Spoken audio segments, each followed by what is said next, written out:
L'heure H. Jean-Louis Lahaye. Aujourd'hui dans l'heure H, je vous parle de la persécution des sorcières en Écosse. Entre le XVIe et le XVIIIe siècle, 3000 à 4000 personnes sont torturées avant d'être condamnées au bûcher ou à la pendaison. Il n'y avait aucune indulgence envers les sorcières que l'on estimait porteuses de forces malveillantes. Lilia Sadi sera, bien malgré elle, une de ces nombreuses victimes. À cause d'une accusation qui, non seulement ne tient pas la route, mais qui en plus a été prononcée par une voisine qui simplement la déteste, Lilia Sadi verra sa vie basculer.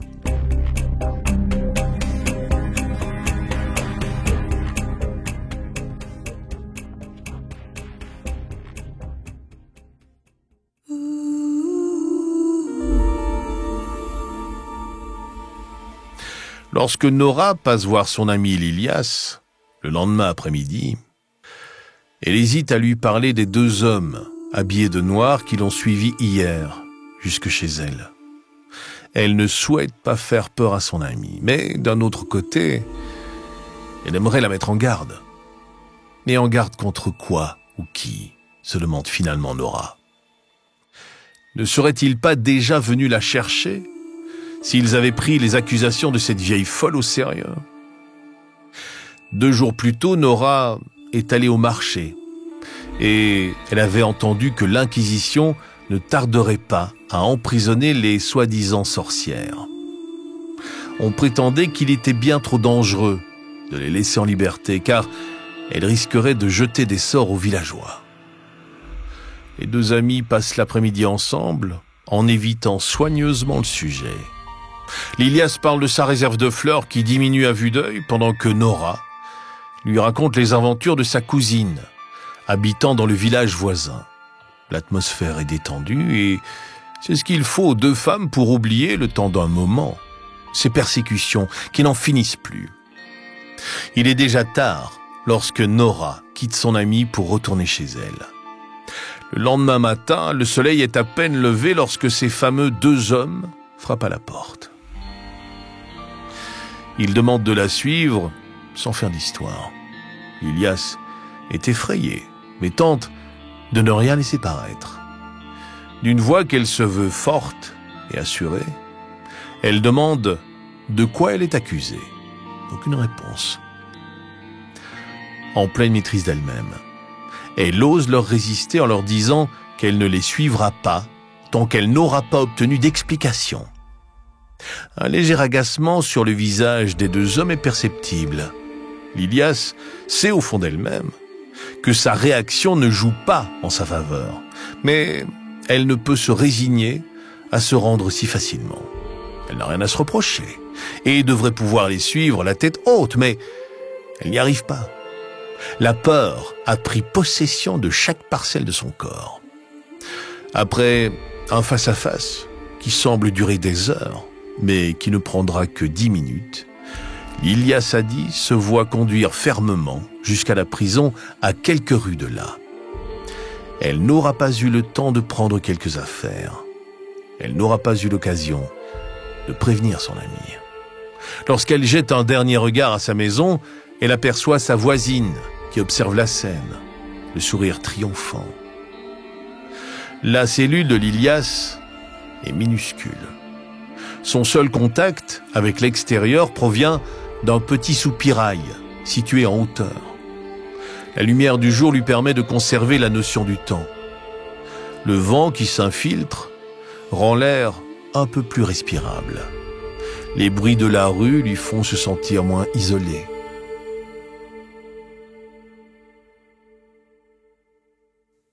Voilà déjà une journée qu'elle est enfermée. Elle n'a reçu aucune visite, aucune nourriture, aucune explication non plus. À son arrivée, on lui a tendu une longue robe grise usée par le temps.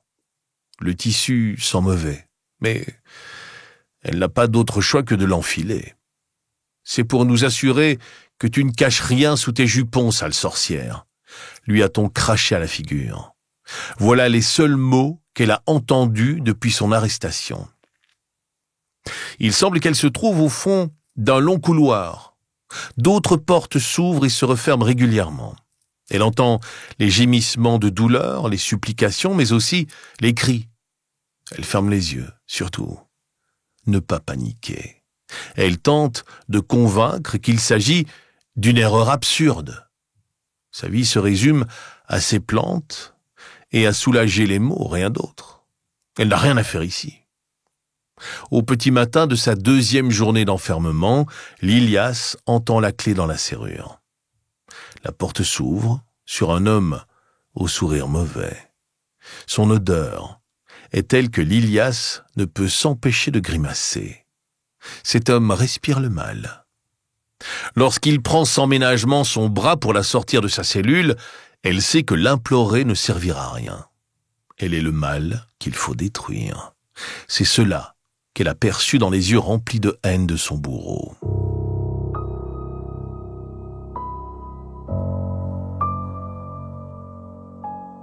Lorsque Lilias rentre dans une petite pièce sombre, elle aperçoit, accroché au plafond, un gros crochet dans lequel on a passé une corde. Un homme est assis dans un coin de la pièce. Elle le connaît. Oui, il s'agit du pasteur local. Elle l'a aperçu quelques semaines plus tôt. Elle se souvient de leur regard ce jour-là, lorsqu'elle est rentrée dans l'église. Il n'avait rien de bienveillant. Sur le petit bureau devant lui sont disposées quelques feuilles. Certaines encore blanches et attendant les aveux, d'autres déjà noircies, d'une écriture élégante et serrée, reprenant en détail les faits qui lui sont reprochés. L'homme la regarde se placer sous la contrainte du bourreau, sous le crochet. Il lui attache fermement les mains derrière le dos en s'assurant que les bras restent bien tendus. Notre héroïne du jour n'est plus toute jeune. Elle a 64 ans et ses articulations d'épaule ont toujours été fragiles. Elle a déjà mal, alors que le bourreau n'a même pas encore commencé. La peur ne la quitte pas, mais elle espère toujours. Un malentendu, une erreur. L'homme assis derrière le bureau prend la parole. Je ne vais vous poser que 2 questions. Elles sont très simples. Votre sort ne dépend que de vous et de votre collaboration. Vous avouez, vous ne souffrirez pas. Les choses sont extrêmement simples. Mais avant de vous poser ces 2 questions, il est de mon devoir de vous éclairer sur les raisons de votre présence ici. Vous êtes accusé de pratiquer la sorcellerie et de forniquer avec le diable. Vous êtes accusé d'avoir invoqué Satan afin de jeter un sort à votre voisine. Vous êtes accusé de vous être détourné du Christ au profit du diable. Vous êtes accusé de prendre part à des soirées secrètes avec d'autres sorcières en vue de pratiquer la sorcellerie. L'homme se tait. Lilias est abasourdi. Un rire nerveux lui échappe. C'est de la folie. Elle a envie de hurler au mensonge, mais elle se tait, car cela ne servirait à rien. Elle vit un cauchemar et prie pour se réveiller rapidement.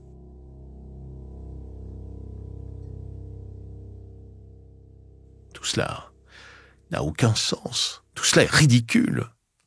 L'homme reprend calmement. Première question. Confirmez-vous les chefs d'accusation? Seconde question. Êtes-vous prête à nous donner les noms des autres personnes présentes à ces réunions? J'insiste sur le fait que, dans l'affirmative, nous pourrions nous montrer indulgents. Lilias ne dit rien. Un bref signe de la tête de l'homme et aussitôt le bourreau commence à tirer sur l'extrémité de la corde. Les bras de Lilias se soulèvent et le bourreau cesse de tirer lorsque les pieds touchent encore à peine le sol. Elle grimace, mais ne dit rien. Les minutes s'écoulent. Elles deviennent vite des heures. L'homme derrière son petit bureau répète inlassablement les 2 questions. Le bourreau, face au silence de la condamnée, continue de tirer sur la corde. Les pieds de la pauvre femme ne touchent plus le sol. Suspendue dans les airs, une douleur fulgurante transperce ses épaules. Les larmes lui montent aux yeux. Elle se mord la lèvre, mais continue à nier les différents chefs d'inculpation. Lorsqu'elle regagne sa cellule au fond du couloir, elle tient à peine sur ses jambes. Par fierté, elle ne gémit pas et tente de garder la tête haute. Son bourreau la pousse sans aucune considération dans sa cellule, ferme la lourde porte et la laisse seule avec ses blessures et ses peurs. Nora a compris dès le lendemain de l'arrestation de Lilias que quelque chose de terrible s'était produit. Lorsqu'elle est passée devant la maison de son ami, elle a vu des inscriptions gravées maladroitement sur la porte d'entrée. On pouvait y lire « Sale sorcière, tu as eu ce que tu mérites ». Avec effroi, Nora a regardé autour d'elle, ne voulant croire à l'impensable. Mais lorsque son regard a croisé celui de la voisine, et qu'elle y a vu le sourire mauvais sur son visage, elle a compris. À peine retournée chez elle, Nora s'est effondrée en pleurs. Elle savait que la prochaine fois qu'elle reverrait son amie, ce serait sur le bûcher. Voilà déjà 3 semaines que Lilias est enfermé et torturé. Elle n'aura pas un jour de répit. Jour après jour, son bourreau viendra la chercher. Jour après jour, l'homme assis derrière son petit bureau posera ces 2 questions, sans obtenir les réponses désirées.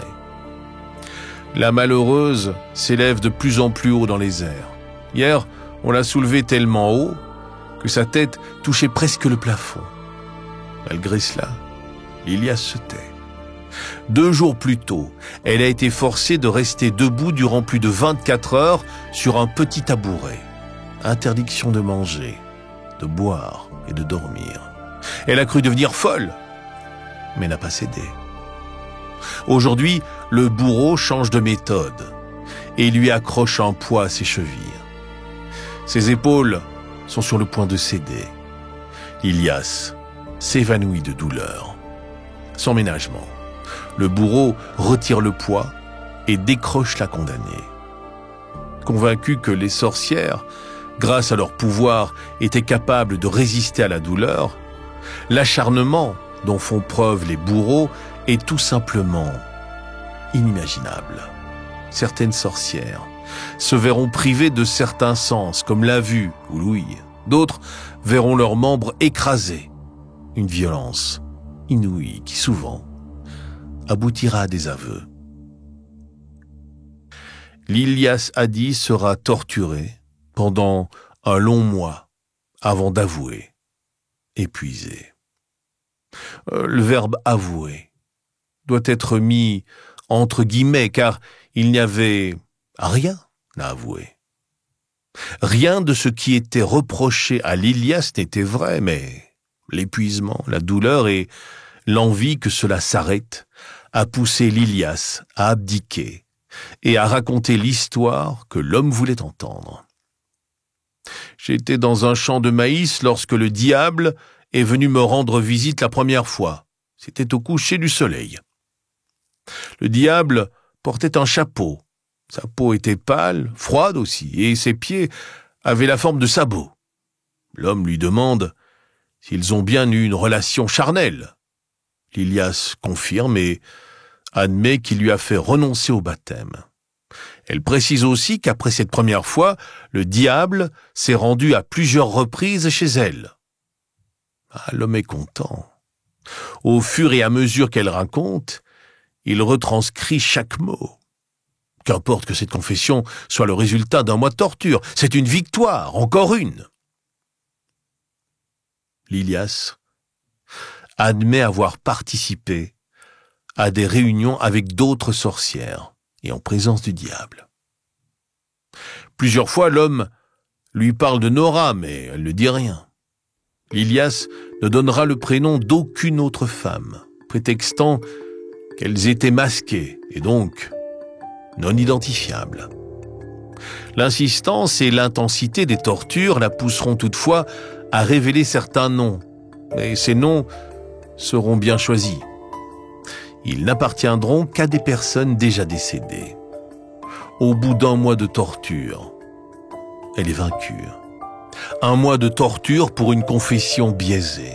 Pourtant, cette victoire est de très courte durée, car l'Ilyas Adi mourra avant que la sentence ne soit prononcée. Sa mort, loin de soulager les habitants, les remplira de terreur, car c'est sur le bûcher qu'elle aurait dû mourir, et non pas sur le sol de sa cellule. Car il n'y a que le feu qui puisse assurer qu'une sorcière ne revienne du monde des ténèbres. Alors comment faire pour s'assurer que l'Ilyas Adi ne revienne pas d'entre les morts pour se venger? Nous sommes dans l'est de l'Écosse, dans le village de Torryburn, et la chasse aux sorcières est à l'apogée de ses persécutions et de sa cruauté. Telle une épée de Damoclès qui peut frapper à n'importe quel moment, la peur d'être accusé pour sorcellerie fait désormais partie du quotidien de la plupart des habitants. La condamnation peut frapper sans crier gare et sans raison, comme ce fut hélas le cas pour l'Ilyas. Elle deviendra en 2019 le symbole de la terrible chasse aux sorcières qui a sévi en Écosse durant presque 2 siècles. Elle sera la représentante de toutes les victimes accusées à tort de sorcellerie. Mais avant que l'Ilyas Adi ne devienne un symbole, laissez-moi vous raconter les derniers instants de cette femme, surnommée la sorcière de Torryburn.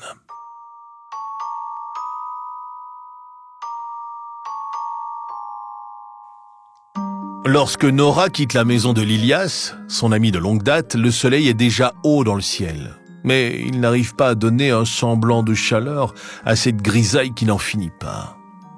Ce ciel, chargé, reflète l'ambiance générale du village. Les persécutions à l'encontre des sorcières et des sorciers vont bon train. Les 2 femmes ne peuvent s'empêcher d'en parler à chaque fois qu'elles se voient. Ces condamnations ne datent hélas pas d'hier. Elles existaient déjà bien avant leur naissance, mais elles ont cette désagréable impression qu'elles se sont intensifiées ces derniers mois. On aura sent bien que l'Ilyas tente, tant bien que mal, de camoufler sa peur. Tout le voisinage sait qu'elle est passionnée par les plantes, qu'elle en connaît chaque particularité et qu'elle les utilise fréquemment pour soulager douleurs et divers maux. À chaque mal, son remède, aime-t-elle à dire à Nora en souriant. Mais le sourire est forcé et il fait vite place à la peur. Nora sait que leur mode de vie à toutes les 2 font jaser. 2 femmes autonomes et sans mari. Ça a de quoi susciter méfiance, jalousie, voire haine. Nora se dépêche. Elle n'a pas 1 minute à perdre. Tenant un panier assez lourd, coincé au creux de son bras, Nora accélère le pas et disparaît au coin de la rue. La mer n'est pas loin. On entend les vagues et l'air est chargé de sel. Perdue dans ses pensées et des propos tenus par son amie, Nora ne remarque pas les 2 hommes qui la suivent. Elle est inquiète. L'Ilyas lui a avoué avoir entendu, pas plus tard qu'hier, des rumeurs la concernant. De nature discrète, posée, s'occupant de ses affaires et aimable avec tout le monde, l'Ilyas n'a pas l'habitude de s'emporter facilement. Pourtant, elle n'a pu s'empêcher, 1 semaine plus tôt, de hausser le ton sur sa voisine. Cette dernière a prétendu, d'une voix assez forte, pour que tout le monde l'entende, avoir remarqué une ombre qui semblait tout sauf humaine se promener dans sa chambre du premier. Le son de l'Ilyas n'a alors fait qu'un tour et, submergée par ses émotions, elle n'a rien trouvé de mieux que de lui répondre avec violence de se mêler de ses affaires et d'arrêter avec ses insinuations ridicules. La voisine, outrée par l'attitude de l'Ilyas, est rentrée chez elle en criant à qui voulait bien l'entendre « Méfiez-vous de l'Ilyas Adi, éloignez-vous d'elle, éloignez vos enfants ». Lorsque l'Ilyas à répéter ces derniers mots à son amie, le visage de Nora est devenu extrêmement pâle, et elle n'a pu retenir un gémissement. Mon Dieu, mais qu'avait-elle fait? Pourquoi s'être emportée de la sorte? Pourquoi n'a-t-elle pas simplement ignoré cette vieille vipère qui passe son temps à boire et à raconter des histoires abracadabrantes? Après avoir déposé son panier chez sa tante et échangé quelques mots, Nora décide de faire quelques pas le long du rivage avant de rentrer chez elle. La mer est aussi grise que le ciel, mais elle est calme. Petit à petit, l'eau se retire et laisse apparaître une étendue de vase noir, recouverte par endroits d'algues visqueuses. Nora s'assoit sur un muret et regarde au loin. Les deux hommes qui la suivent se sont arrêtés à une distance raisonnable et l'observent. Ils ont tout leur temps. Hier encore, Nora a appris l'emprisonnement de la femme d'un ami. Soupçonnée de sorcellerie et enfermée sans plus d'explication, son mari, désespéré, cherche vainement à comprendre et à la sortir de là. Il y a peu d'espoir qu'il y arrive. Pire, il faut espérer que lui-même ne fasse pas l'objet de poursuites. Qui sont ces gens qui accordent leur confiance à des dénonciations douteuses plutôt qu'à des preuves objectives et concrètes? Nora craint pour Lilias, et l'histoire lui donnera raison. Nora se lève et rentre chez elle. Elle sent toujours cette présence désagréable. Elle jette un rapide coup d'œil par-dessus son épaule et les aperçoit. Ils sont encore là. Visage neutre et habillé de noir, ils n'essaient même pas de se dissimuler. Mais que veulent-ils, pense-t-elle? La peur s'empare d'elle, instinctivement. Elle accélère le pas. Sa maison n'est plus qu'à quelques mètres. Vite, elle s'empresse d'ouvrir la porte. Ses clés tremblent dans sa main, elle peste. « Respire, se dit-elle. Respire, ils n'ont rien contre toi. » Enfin, la porte s'ouvre. Nora se précipite à l'intérieur et ferme directement la porte à double tour. Elle reste quelques minutes adossée au mur et guette le moindre bruit. Elle entend les pas s'approcher et s'arrêter devant la fenêtre de la cuisine. Nora retient son souffle. De longues secondes s'écoulent, mais il ne se passe rien. Les pas s'éloignent. Elle attend encore quelques minutes avant d'ouvrir la porte. Elle jette un œil à droite, puis à gauche. Personne. La rue est vide. Nora se laisse tomber dans le fauteuil en face de la cheminée et fond en larmes. Lilias retourne dans la cuisine. Elle doit s'activer car elle a prévu d'apporter pour la fille d'une amie une préparation à base de bruyère calune. Cette plante recouvre les landes écossaises et est considérée depuis toujours comme une plante magique. La fleur étant essentiellement violette, on dit que si une jeune fille trouve un brin de bruyère aux fleurs blanches, elle sera mariée dans l'année. Lilias sourit. Elle aime cette histoire, mais ne la raconte plus. C'est bien trop dangereux en ces temps où chaque parole peut vous conduire au bûcher. Mais cela n'empêche pas Lilias d'aimer cette fleur.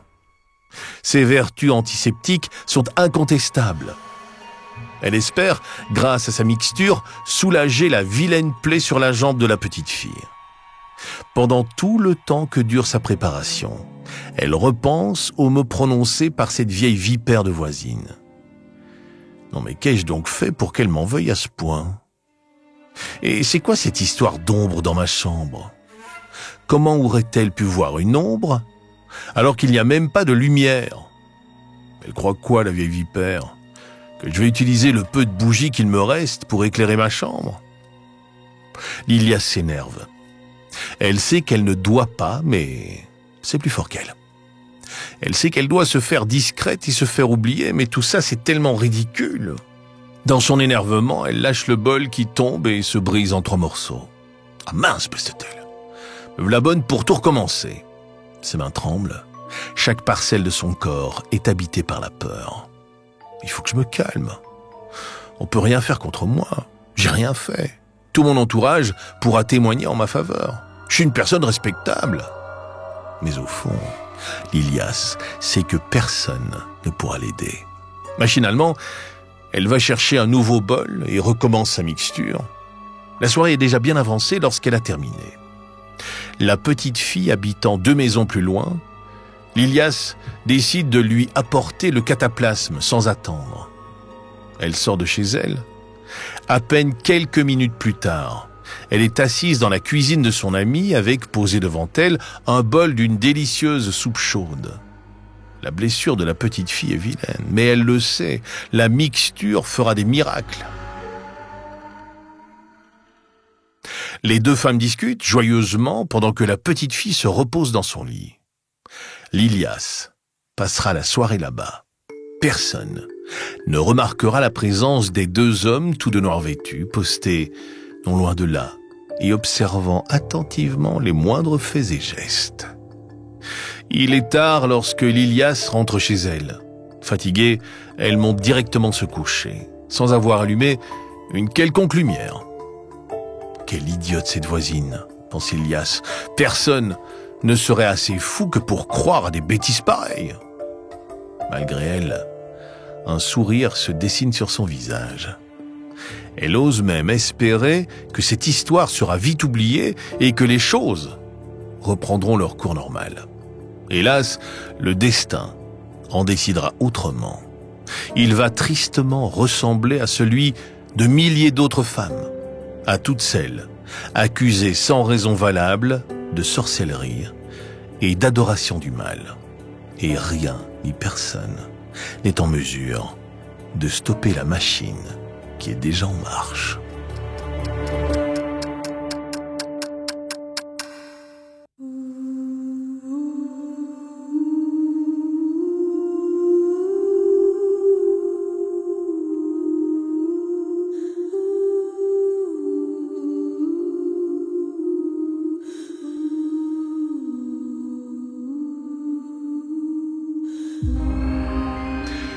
Il aura donc fallu un long mois de torture quotidienne pour que Lilias Hadi prononce les mots tant attendus.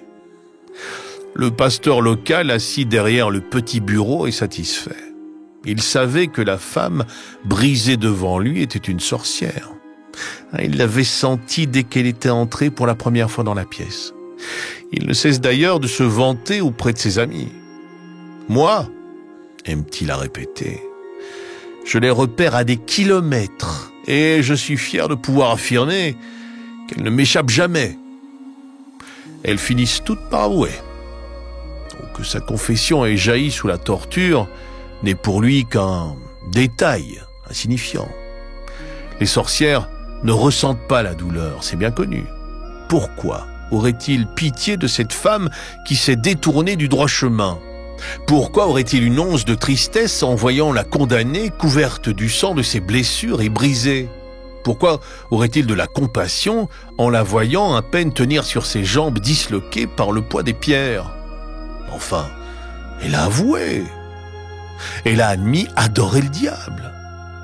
Rempli du sentiment du devoir accompli, l'homme se lève et, avant de quitter la pièce, lui jette un dernier regard méprisant.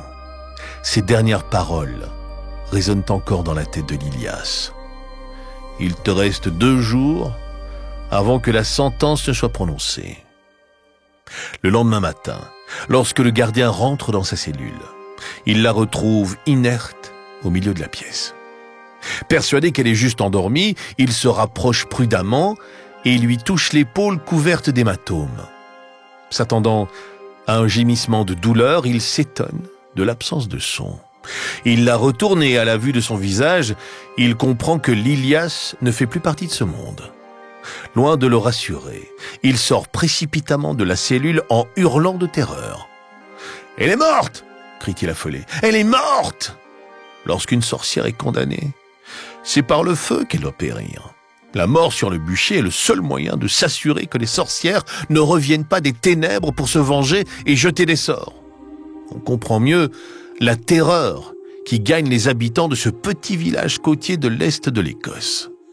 Lilias est morte avant sa condamnation. Lilias, la sorcière, n'a donc pas péri dans les flammes et risque de revenir se venger. Comment faire pour éviter cela? Sans perdre une seconde, le corps meurtri de Lilia Sadi est sorti de sa cellule. Une foule est rassemblée à l'entrée de la prison. Il n'aura pas fallu plus de 20 minutes pour que l'annonce du décès de la sorcière fasse le tour du village. 2 hommes déposent le corps dans une simple caisse en bois. Cette caisse est ensuite enterrée sur le rivage de Torreyburn Beach. Les habitants sont persuadés que reposer à la limite entre la marée haute et la marée basse maintiendrait l'âme de Lilias dans les limbes. Et comme 2 précautions valent mieux qu'une, les 2 hommes, aidés par quelques villageois, placent sur la caisse en bois une grande et lourde dalle rectangulaire. Cette dernière empêchera ainsi le diable de la réanimer. Une fois la sorcière enterrée, la foule attend patiemment que la marée haute recouvre l'entièreté de la dalle avant de rentrer chez eux, rassurés. Nora a observé toute la scène. Elle sait qu'elle n'est pas à l'abri et qu'il vaudrait mieux pour elle qu'elle s'en aille. Mais pour aller où? Les rumeurs se propagent à la vitesse de la lumière, surtout celles liées à la sorcellerie. Tant que cette folie ne cessera pas, elle ne sera à l'abri nulle part. Elle attend que les derniers curieux soient partis pour se diriger vers la tombe de son amie. Elle se retient de pleurer de peur qu'on la surprenne. On ne pleure pas une sorcière, lui a-t-on maintes fois répété. Du bout des lèvres, elle prononce une prière. Au bout de quelques minutes, elle tourne le dos à la sépulture cachée par les eaux et se dirige tranquillement vers chez elle en prenant garde de ne pas passer devant la maison de Lilias. Arrivée devant chez elle, elle ouvre la porte et rentre. La porte refermée dans son dos, la maison est dans le noir complet. Nora se laisse envahir par les ténèbres et s'autorise enfin à pleurer. L'histoire de Lilia Sadi, la sorcière de Torreyburn, ne s'arrête pas avec sa mort. Elle deviendra le symbole de ce chapitre sombre de l'histoire qu'était la chasse aux sorcières.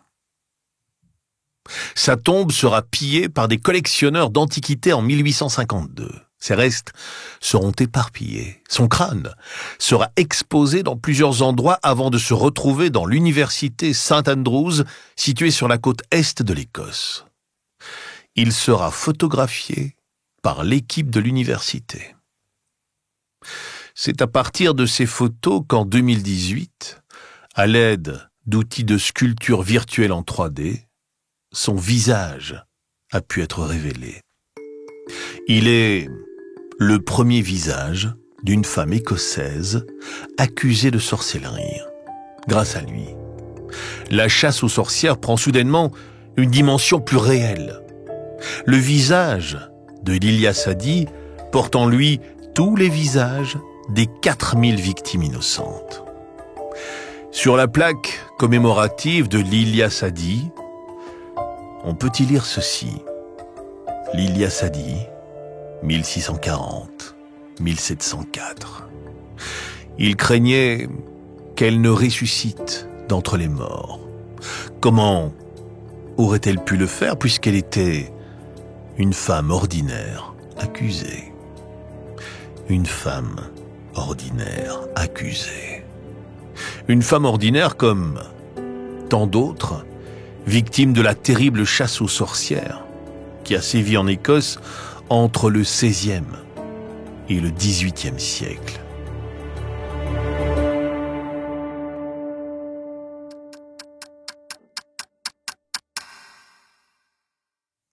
Voilà pour ce récit que j'ai eu la chance de partager avec vous grâce à la plume de Stéphanie Weber et à la collaboration des équipes de LDV Productions. L'heure H. Jean-Louis Lahaye.